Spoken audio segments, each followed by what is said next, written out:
Muy buenas noches, amigos y amigas. Es un grato honor para el grupo Marcos Escuderos recibirlos hoy día, que vamos a dedicarle la sesión a la lucha electoral en Estados Unidos. Estamos a muy pocos días de las elecciones y esta ha sido una campaña muy distinta a las campañas que se han vivido anteriormente en el país. Creo que eso nos lo van a explicar los panelistas que hemos invitado. Están con nosotros Eduardo Gamarra, profesor de la Universidad Internacional de la Florida, Robert McCauley o Bob McCauley de Carlton Fields, que es una compañía de consultoría en derecho e inversiones en América Latina, y por tanto es también un hombre muy conocedor de la realidad latinoamericana, además, por supuesto, de la norteamericana, de la estadounidense, que es la que nos interesa hoy día. Y está también Fabrice Lehoux, que es profesor en la Universidad de Carolina del Norte y también es un buen contacto, un buen intérprete de la vinculación entre Estados Unidos y Bolivia. Por supuesto, para nadie es desconocido que lo que vaya a suceder en Estados Unidos no solamente afecta a Estados Unidos, sino que nos afecta a todos, especialmente en América del Sur. No necesariamente por lo que pueda hacer, sino a veces por lo que pueda dejar de hacer Estados Unidos en su política exterior. Si les parece, comenzamos en el orden que estaba en la invitación con Eduardo Gamarra. Así que, Eduardo, por favor, te ruego habilitar el micrófono y estamos atentos a tu exposición. Gracias, Roberto. Eh, Creo que estamos en un momento verdaderamente interesante de la política norteamericana, pero creo que venimos viviendo esto ya durante casi una década, ¿no? El ingreso de Donald Trump a la política norteamericana ha cambiado absolutamente cómo se conduce la política en este país, ha roto muchísimos parámetros y sobre todo ha cambiado la naturaleza, no solo de cómo se gobierna, pero también cómo se hace oposición y en gran medida ha cambiado también en términos estructurales. El impacto de Donald Trump ha sido extraordinario, ha cambiado la naturaleza de los partidos políticos, por ejemplo. El Partido Republicano tradicional ya no existe. Hoy el Partido Republicano es el partido de Donald Trump, para comenzar. Segundo, durante su periodo en gobierno logró cambiar la composición de la Corte Suprema y el impacto que ha tenido el cambio de tres jueces en la Corte Suprema ha sido extraordinario, particularmente en el tema de la eliminación de una interpretación de la Corte anterior sobre el aborto. Y el tema del aborto hoy es un tema extraordinariamente importante. Y más allá de eso, ha transformado el Poder Judicial casi en su conjunto. Durante su periodo en la Casa Blanca, logró nombrar más de 200 jueces conservadores que han tenido un impacto a lo largo y ancho del Poder Judicial norteamericano. Eh, em, Eso sí, simplemente como un abrebocas sobre cómo veo yo lo que está sucediendo acá. El impacto fue enorme. Pero más allá de eso, que digamos que todo eso es dentro de lo que pudiera un presidente con características normales influir sobre el proceso de toma de decisiones y sobre las estructuras del país. Pero lo que ha hecho Donald Trump y su movimiento, porque es un movimiento, ha cambiado también muchas cosas que han contribuido a el debilitamiento de la democracia en este país. En primer lugar, eh, si uno ve las encuestas de opinión y particularmente, bueno, yo he estado haciendo varias encuestas a la comunidad hispana. Vemos, por ejemplo, que el grado de confianza en instituciones en Estados Unidos está en un nivel históricamente bajo. Nadie cree en el Congreso, nadie cree en los partidos. Hoy la Corte Suprema, que antes era pues Suprema, en ese sentido, hoy tiene un grado de confianza similar al de los partidos. El poder electoral, nadie cree en el poder electoral, y los medios de comunicación definidos por Donald Trump como los medios, como los enemigos del pueblo. Entonces, hay una total crisis de institucionalidad en el país producto de esta situación. Y a eso, por supuesto, hay que agregarle el impacto que ha tenido la pandemia, ¿no? El último año en particular de la administración de Donald Trump fue extraordinaria en el sentido de que todo lo que había venido sucediendo se exacerbó producto de cómo él manejó, o en mi opinión, mal manejó la crisis de la pandemia. Manera que lo que tiene hoy Estados Unidos, y en particular en los últimos 4 años, ha sido un gobierno por un presidente elegido por una votación muy pequeña el año 20, a pesar de que ganó 306 votos electorales y que ganó el voto popular. eh, eh, eh, Tuvo 4 años extraordinariamente complejos, 4 años que fueron dedicados más que nada a la recuperación de la crisis que dejó el presidente Trump.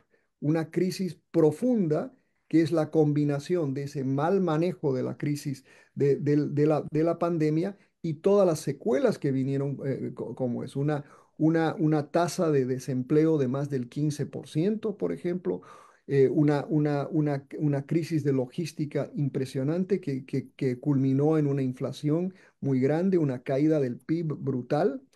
Y entonces, cuando llegó el presidente Biden y Kamala Harris al poder, eh, dedicaron la mayor parte de los últimos 4 años a tratar de recuperar esa economía. Y como timing es todo en política, ¿no? Lo que ha sucedido es que la recuperación económica sí se produce, pero de manera tardía y aún con costos muy altos en vivienda, en los productos comestibles y, y de alguna manera en la gasolina, que a pesar que ahora está bajando de manera interesante, ¿no? Para las elecciones. Entonces, esos antecedentes son importantes para situarnos en la campaña actual.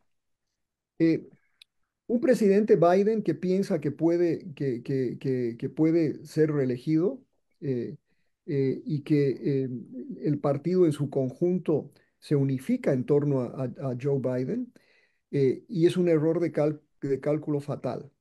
Es un error de cálculo porque en gran medida todos entendimos, los que de alguna manera nos identificamos con ese presidente y ese partido, entendimos que ese iba a ser un presidente de transición, no un presidente para ser reelegido.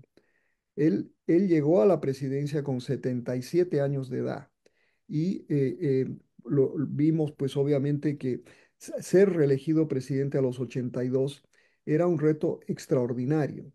Y para muchos, ¿no? Inclusive los que en algún momento lo hemos conocido en persona, pensábamos que sí tenía la cierta lucidez, pero pues habían visiblemente problemas eh, no solo motrices, pero también problemas cognitivos. Y eso se demostró de manera, pues, yo diría, triste en el debate del 27 de junio contra otro, con un señor que tiene 78 años y que si gana la presidencia será el presidente más viejo, o sea, la persona más vieja en llegar a la presidencia a los casi 79 años. Entonces, y ahí surge Kamala Harris, la vicepresidenta, y surge en un contexto donde la mayoría de las encuestas, incluyendo las que nosotros hicimos, donde nos veían una situación básicamente imposible de revertir.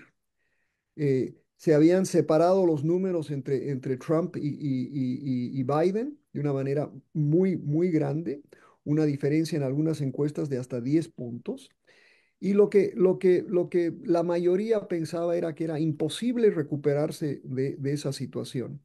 Tal es así que creo que eso influyó mucho en la decisión que toma el expresidente Trump en elegir a su vicepresidente, a este joven senador muy controvertido, J.D. Vance. Eh, y entonces se ha dado un fenómeno muy interesante en los últimos 3 meses, y ese fenómeno yo creo que es el fenómeno de lo que ha sido Kamala Harris, que ha logrado varias cosas. Primero, distanciarse algo, no suficiente, de Joe Biden, que ha logrado construir una coalición extraordinariamente amplia, que ha logrado, por ejemplo, consolidar a la izquierda del partido con Bernie Sanders y atraer a aquellos republicanos, a más de 400 republicanos, entre ellos exfuncionarios de la administración Bush y de la administración Trump, que ahora forman parte de una coalición amplísima que por supuesto lo que hizo es recuperar esa desventaja que dejó Biden y que la posicionó donde hoy estamos en un empate absolutamente, un empate. La encuesta del New York Times esta mañana es un empate, 48-48. Entonces, para tratar de concluir, eh, ¿qué significa esto? Para mí significa lo siguiente, que eh, los que van a definir la elección básicamente son los votantes independientes, ¿no? Y eso, pues todavía hay algunos que se consideran independientes. Lo que nos dicen la mayoría de las encuestas es que los independientes están nacionalmente con una tendencia hacia el Partido Republicano, ¿no? Y eso es importante hacerlo notar. Pero como creo que todos ustedes comprenden, el voto popular es importante en Estados Unidos, pero es importante no en la totalidad del voto, sino en los estados bisagra, como se llaman. Y estamos en campo con una encuesta ahora midiendo precisamente el voto hispano en los estados bisagra. Y estamos viendo tendencias interesantes de los hispanos y para puntualizar. El 4, el 4,5% de la población en el estado de Michigan es hispana, el 4% en Wisconsin, el 7% de la población votante en Pensilvania es hispana, el 5% en Carolina del Norte, el 5% en Georgia, el 25% en Arizona y el 22% en el estado de Nevada. Esos son los 7 estados que definirán la elección si es que continúa esta tendencia del empate que existe. Y ahí lo que dicen nuestras encuestas es que el voto latino es predominantemente, en esos estados, es predominantemente demócrata.